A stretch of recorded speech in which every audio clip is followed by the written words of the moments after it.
Dans exactement une semaine, ça fera 4 ans que la guerre en Ukraine est commencée. C'est le 24 février 2022 que la Russie a lancé son invasion du pays voisin. Le principal objectif de Vladimir Poutine, ramener l'Ukraine, une ancienne république soviétique, dans la sphère d'influence de la Russie, l'empêcher de devenir un pays membre de l'OTAN et de se rapprocher davantage des États-Unis et de l'Europe de l'Ouest.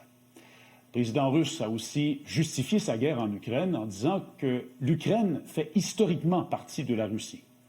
Sauf que là, après 4 ans de cette guerre, au cours de laquelle les forces russes continuent de gagner des territoires à pas de tortue dans l'est du pays, il semble que Moscou en ait assez, que le temps n'est plus tout à fait du côté de la Russie. De un, la guerre coûte très cher aux Russes, en argent et en vie humaine, 350 000 morts seulement du côté russe depuis 2022. C'est selon le Centre de stratégie et d'études internationales basé ici à Washington. Deux, l'économie de la Russie est en train de s'affaiblir. Un responsable russe a même confié au Washington Post en décembre qu'une crise économique guette le pays. Ça aiderait donc si Moscou pouvait se débarrasser des sanctions internationales dont la Russie fait l'objet.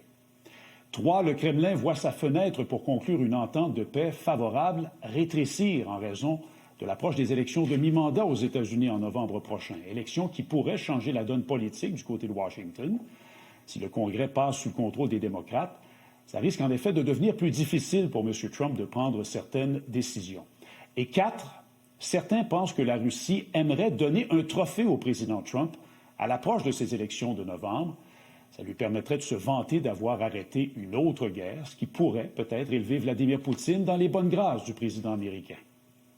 C'est dans ce contexte que Russes, Ukrainiens et Américains ont amorcé aujourd'hui 2 jours de pourparlers à Genève.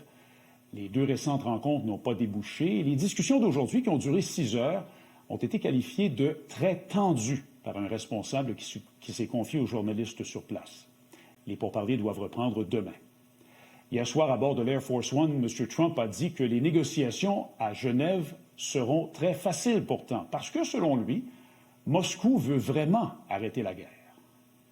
It's going to be very easy. I mean, look, so far, Ukraine better come to the table fast. That's all I'm telling you.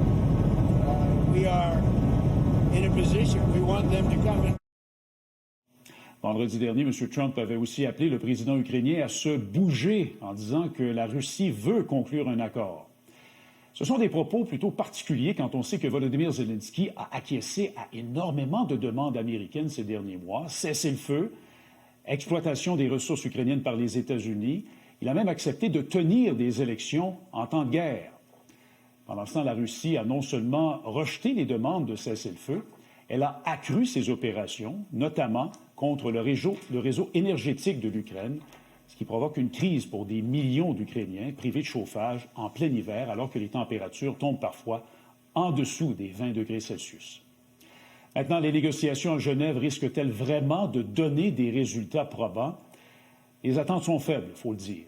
La Russie ne se montre aucunement disposée à reculer sur ses principales demandes. Et Moscou réclame que Kiev retire ses troupes des zones qu'elle contrôle dans la région de Donetsk, une demande que Volodymyr Zelensky, le président ukrainien, a de nouveau catégoriquement rejetée, pas plus tard qu'en fin de semaine dernière.